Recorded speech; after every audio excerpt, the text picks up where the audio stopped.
The Last Dream, Abel Betancourt. Chapter 3. God. As the days went by, I had several experiences like the previous one, and I understood that my alien was only mine. Only me could see or hear him. No matter how hard I tried to prove his existence, I could not find a way for it to prove it. I consulted with friends and neighbors, but I only managed to get them to think I was crazy, and I became the object of jokes and rejection. I insisted with a former colleague from school who worked at a NASA research center to help me unmask my alien with the most advanced technologies. After too much begging, my former colleague agreed. So I had myself accompanied by the alien so that we could both be subjected to studies with X-rays, ultraviolet light, heat detectors, and all kinds of electromagnetic sensors. But nothing. Finally, my friend recommended that I go see a shrink. His existence was so implausible and his mere illusion so absurd that I even suspected that he was God. I went to several churches to find some spiritual guidance that might bring me closer to my alien, but they were even more reluctant to accept him. God is only one, they said, theirs of course, and each seemed to preach a different God. If my alien had at least one priest to advocate in his defense and preach his faith, if he had had good marketing like a holy book, perhaps he would have been accepted by some or by many. After all, he and God had the same traits of implausibility, and if I scarcely counted on my testimony to attest to his existence, they had no other source than their faith and their testimonies, though theirs were superior only in number. And if my alien was an exclusive product of my mind, then God would be a product of a collective delusion, which did not make God any more real. Both would apparently, or no doubt, be a figment of the imagination, a delusion of the mind. Yet, unlike God, my extraterrestrial did not demand worship, did not impose moral codes, nor did he enslave the faithful to the will of the ecclesiastical hierarchies. He did not reject science. He did not confront objective truth with illogical theological theories. On the contrary, my alien turned out to be a faithful defender of observable and concrete reality. All the above led me to ask him the big question. "Do you believe in God?" I asked. No, I don't. He replied flatly. "Why?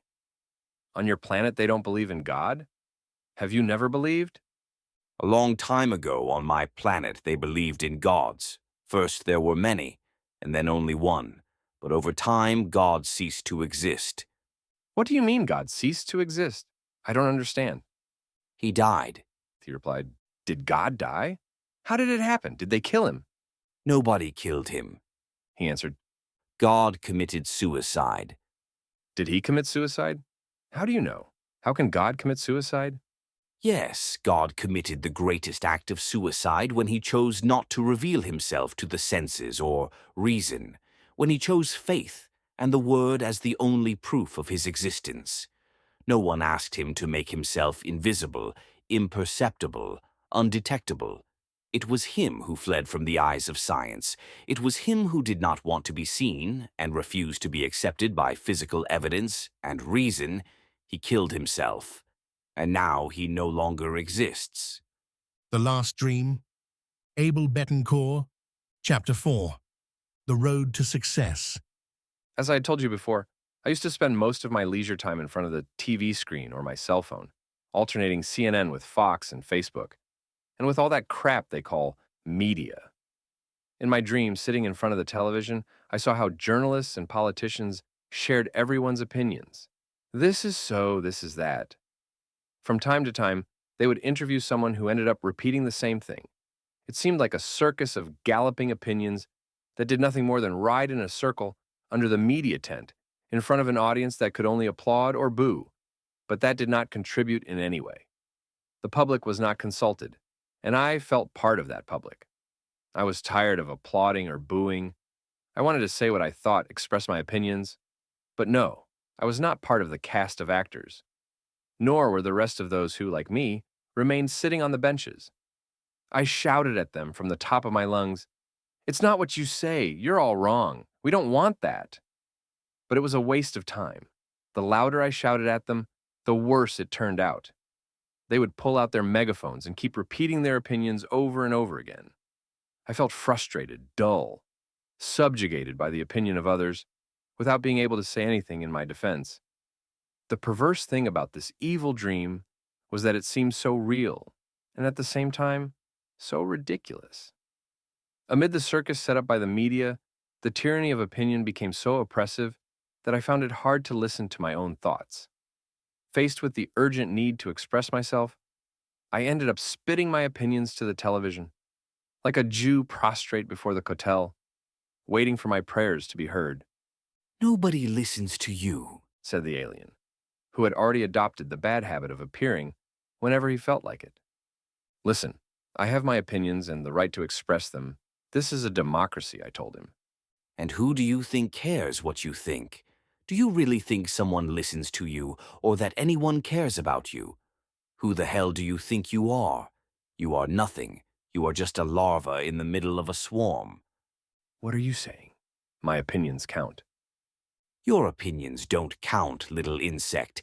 Opinions are like the rain. They always come from above. Here, opinions are fabricated and distributed by the media to all those who are incapable of forming their own opinion, and thus they avoid the trouble of thinking. Listening and repeating is all they have to do. That is the function of the masses, that is, of the electorate. Anyways, not having your own opinion is somehow advantageous. It avoids having to say something unpleasant to those who you may want to please, and the opinion most repeated by your tribe is the one you will defend with all your might. The truth does not matter. What matters is to be part of a mob that has something to say, something with which they feel identified, even if it does not make the slightest sense, but which in turn gives meaning to their lives. And as he said this, he gave me a wicked look and went on. You're too small to have an opinion.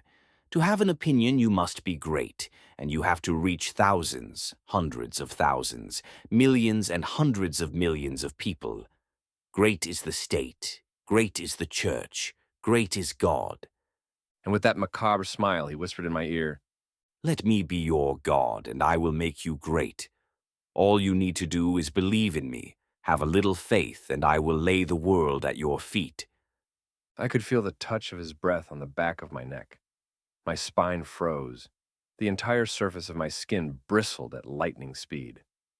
My breathing agitated, and a strong heat burned me from inside. I'll do whatever you tell me, I replied. What should I do? I asked with the look of a fearful child. All you have to do is tell them about me, He said. Trust me, let yourself be guided by me, and you'll see how things are going to turn out well. Don't you see that no one believes me? I said. I've gone everywhere, talked to everyone. No one believes you exist but me. Everyone says that I'm crazy, that I'm delirious. Even I have come to think that I no longer live in reality. They don't listen to you because you've been knocking on the wrong doors. You can't expect a scientist to believe in me or a preacher because they've already chosen their truth. You have to convince others, those who seek refuge in fantasy and move further and further away from reality, all those who have chosen to believe in fables and prefer to deny the truth in order to reaffirm their beliefs in the absurd. You can manipulate them easily because they do not know how to distinguish between myth and knowledge. You mean the idiots? No, not necessarily. An idiot is someone who lacks intelligence or has very little. I am talking about people with intelligence but without knowledge. You can have a lot of intelligence and at the same time very little knowledge, which means being ignorant. What do you mean by knowledge? The ability to reach the truth. Knowledge is inherent to the truth, and the truth is ratified with evidence. Only by believing in what evidence can prove over and over again, knowledge is acquired. Because what you believe ends up being what you know, but if you believe in something that is not true, you know nothing. What do you advise me to do?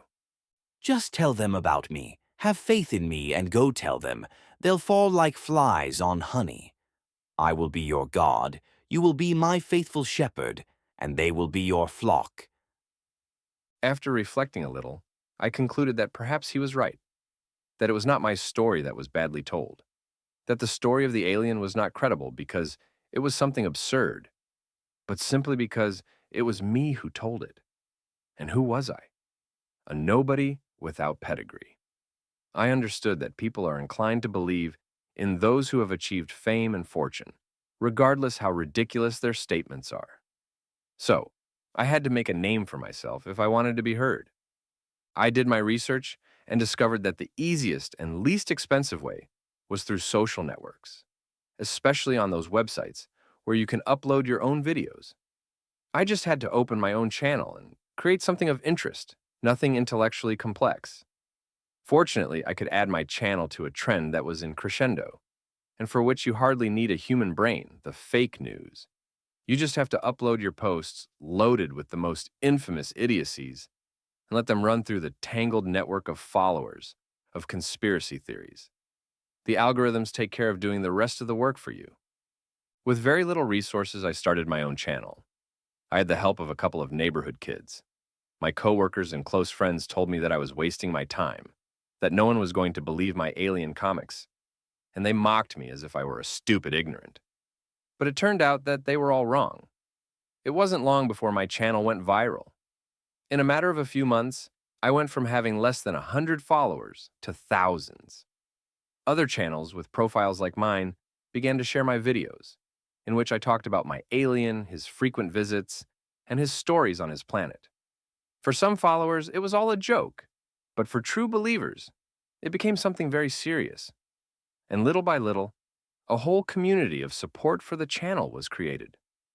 Suddenly, more testimonies like mine appeared, even with the same physical description of my pumpkinhead friend. Everything seemed to indicate that the alien was everywhere. The rumor of the alien spread like a virus. In all the states of the nation, the channel was being watched. I was committed to a daily report, reporting not only my experiences, but also the new appearances. I was publishing the testimonies of followers and witnesses, and little by little what had seemed to many to be a science fiction story began to become an established truth. As I became more popular, my story became more credible, and for thousands and hundreds of thousands of people, the alien was a confirmed fact. He was real, and my villain became my best ally, as had happened before with Christ in Rome. And this was just the beginning of my path from anonymity to glory. Those who initially criticized me now saw how I was achieving fame and renown in a market that was getting bigger and bigger. That's how I gave a sovereign lesson to those who called me stupid ignorant. I taught them that the power of stupidity should never be underestimated.